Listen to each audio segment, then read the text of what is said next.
श्री स्वामी समर्थ. आजच्या व्हिडिओमध्ये आपण त्र्यंबकेश्वर मंदिराचा इतिहास काय आहे ते पाहणार आहोत. व्हिडिओ शेवटपर्यंत नक्की पहा. त्र्यंबकेश्वर मंदिराचा इतिहास. एका कथेनुसार सृष्टीचा निर्माता ब्रह्मदेवाला एकदा गर्व झाला व तो स्वतःला मोठा समजू लागला. शंकराच्या भोळ्या रूपासमोर त्याचे गर्वहरण झाले व तो त्र्यंबकेश्वरी पर्वत रूपाने वास करू लागला. श्री विष्णू हरिहर पर्वताच्या रूपात तर सोबत म्हणून इंद्रदेव अंजनेरी पर्वताच्या रूपात राहू लागले. गोदेच्या जन्माच्या आधीपासून ब्रह्मगिरी पर्वताला प्रदक्षिणा घालण्याची प्रथा आहे. प्रभू रामचंद्राने दशरथाचे श्राद्ध येथे घातले, त्यामुळे मुक्तीची भूमी अशी याची ओळख आहे. पौराणिक संदर्भानुसार असे सांगितले जाते की ब्रह्मदेवाने इथे एका पर्वतावर श्री महादेवांना प्रसन्न करण्यासाठी तप केले व ते पुढील काळात ब्रह्मगिरी पर्वत नावाने विख्यात झाले. महर्षी गौतम ऋषींचा जन्म शारद्वज झाला होता. लहानपणापासूनच गौतम ऋषी वैज्ञानिक व धार्मिक विचारधारेचे होते. गौतम ऋषींच्या हृदयात प्रेम आणि त्यागाची भावना होती. बालावस्थेपासूनच गौतम ऋषी शिवभक्त होते, म्हणून तरुण अवस्थेत ते एक महान योगीराज तपस्वी झाले. त्यांचे हृदय अबदानासाठी तत्पर असे तर संताप आल्यावर त्यांनी दिलेल्या शापापासून देवगण सुद्धा मुक्ती देत असे. ऋषीवर गौतम न्यायशास्त्राचे प्रवर्तक होते व त्र्यंबकेश्वर क्षेत्रात ते दक्षिण दिशेला निवास करत होते. गौतम ऋषींना देवादिदेव महादेवाकडून असे वरदान मिळाले होते की त्यांच्या दृष्टीमध्ये दिव्य तेज असून ते कोणत्याही अदृश्य व अनोळखी माणसाला सहज ओळखू शकतात. गौतम ऋषी त्र्यंबक राजाचे अनन्य भक्त होते व त्र्यंबक राजाची कथा गौतम ऋषींच्या जीवनाशी जोडलेली आहे.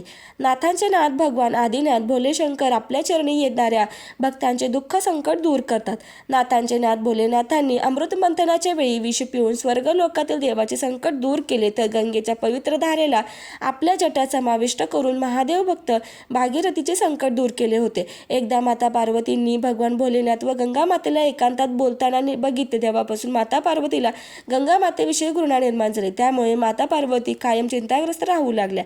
श्री गणपती आपल्या माता पार्वतीला चिंतित बघून फार दुःखी झाले आणि माता पार्वतीला चिंतेचे कारण विचारले. माता पार्वतीने सांगितले की गंगा मातेला नाथांपासून दूर करा. कसेही करून माता गंगा नाथापासून दूर जायलाच हवी. श्री गजानन गणेश विचारत पडले आणि मातेच्या इच्छेनुसार त्यांनी वचन दिले की मी माता गंगेला पिता भोलेनाथापासून दूर करण्याचा उपाय अवश्य शोधून काढेल. श्री गणेशांनी भगवान वरुण देवाला विनंती केली. त्यांनी पृथ्वी लोकावर वर्षानुवर्ष भयंकर दुष्काळ उत्पन्न करायला लावले. भगवान वरुण देवाने श्री गौरीपुत्र गजाननाच्या विनंतीनुसार तसेच केले. असे म्हणतात की त्यावेळेला पृथ्वीवर भयंकर दुष्काळ पडला, ज्यामुळे अनेक जीवजंतू पशुपक्षी अकारण मरण पावले आणि चारही दिशेला त्राही झाली. पाण्याचा भयंकर दुष्काळ पडला तेव्हा गौतम ऋषी व त्यांच्या सौभाग्यवती अहिल्यामातेने भगवान वरुण देवाची पूजा अर्चना केली व त्यांना प्रसन्न करून घेतले. भगवान वरुण देव श्री गजाननाच्या विनंती वरदानात अडकले होते, तरीही त्यांनी गौतम ऋषीने कष्ट न करता एक उपाय सुचवला. मुनिवर, तुम्ही एका खड्डा तयार करा आणि मग मी खड्डा अक्षय शीतल पाण्याने तुडुंब भरून देईन. नंतर या खड्ड्याचे पाणी कधीही संपणार नाही. गौतम ऋषीने तसेच केले आणि बघता बघता तो खड्डा अक्षय शीतल पाण्याने भरून गेला. पृथ्वी लोकावर भयंकर दुष्काळ आणि प्रलय उत्पन्न करण्याचे कारण गंगे मातेला पृथ्वीवर पाठवण्याचे होते, पण तसे झाले नाही. असे म्हणतात की गौतम तलावाजवळ आजूबाजूचे साधू संत येऊ लागले व नंतर तेथेच निवास करू लागले.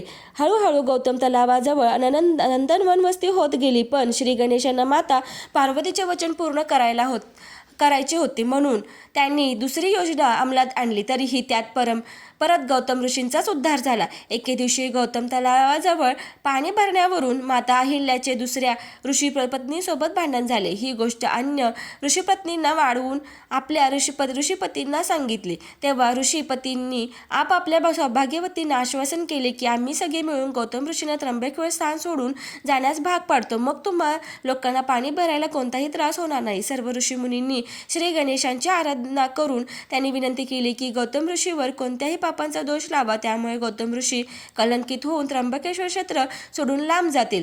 तेव्हा गणेश तथास्तु म्हणाले आणि नंतर ऋषींना घेऊन सांगितले की यामुळे गौतम ऋषींचाच उद्धार होईल. नंतर गौरीपुत्र गणेशाने गायीचे रूप धारण केले व गौतम ऋषींच्या शेतावर चरायला गेले. गौतम ऋषींनी गायीला चरताना बघितले आणि तिला हुसकवण्यासाठी दर्भाच्या काडीने मारले.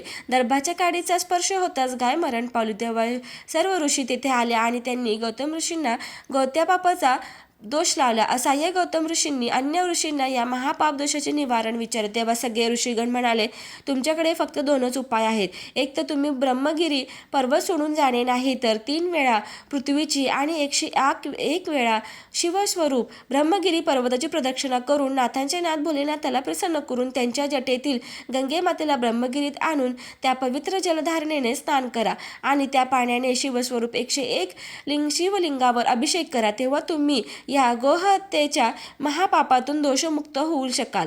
गौतम ऋषीने समस्त ऋषीमुनींना सांगितल्याप्रमाणे पृथ्वीची 3 वेळा प्रदक्षिणा व ब्रह्मगिरी पर्वताची 101 वेळा प्रदक्षिणा सर्व कार्य पूर्ण करून तल्लीन होऊन भगवान शिवाची आराधना केली. मग त्यानंतर भगवान शिव त्यांच्यावरती प्रसन्न झाले आणि प्रकट होऊन त्यांनी महर्षी गौतम यांना वरदान मागण्यास सांगितले. तेव्हा महर्षी गौतम म्हणाले, मला माझ्या गोहत्येच्या पापामधून मुक्त करा. तेव्हा शंकर म्हणाले, मी तुझ्या कुठलंच पाप नाही आहे, तू निष्पाप आहे.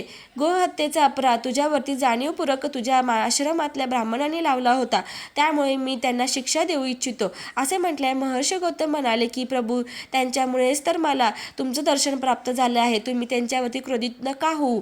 म्हणून मग ऋषी आणि देवगण एकत्र येऊन गौतम यांच्या बोलण्यास सहमती देत भगवान शिवांना या ठिकाणी कायमस्वरूपी निवास करण्याची प्रार्थना केली. मग भगवान शिवांनी त्र्यंबक ज्योतिर्लिंगमध्ये भगवान शिव ज्योतिर्लिंगमध्ये कायमस्वरूपी स्थित झाले. गौतम ऋषींनी त्यांच्या जटेतील गंगेची मागणी केली, पण गंगा मात्र येण्यास राजी नव्हती. तेव्हा भगवान शंकराने आपल्या जटा या इथे आपटल्या व ब्रह्मगिरीवर गंगा अवतीर्ण झाली. गौतम ऋषींनी गोहत्येचा पाप निवारण करून घाईला पुन्हा सजीव केले, म्हणून तिचं नाव पडलं गोदावरी. गौतम ऋषींच्या विनंतीवरून महादेव इथे त्रिमूर्ती होऊन ज्योतिर्लिंग स्वरूपात विराजमान झाले. तेव्हापासून हे स्थान त्र्यंबकेश्वर म्हणून ओळखले जाऊ लागले. हर हर महादेव. माहिती आवडल्यास व्हिडिओला लाईक, शेअर आणि सबस्क्राईब करायला विसरू नका. धन्यवाद.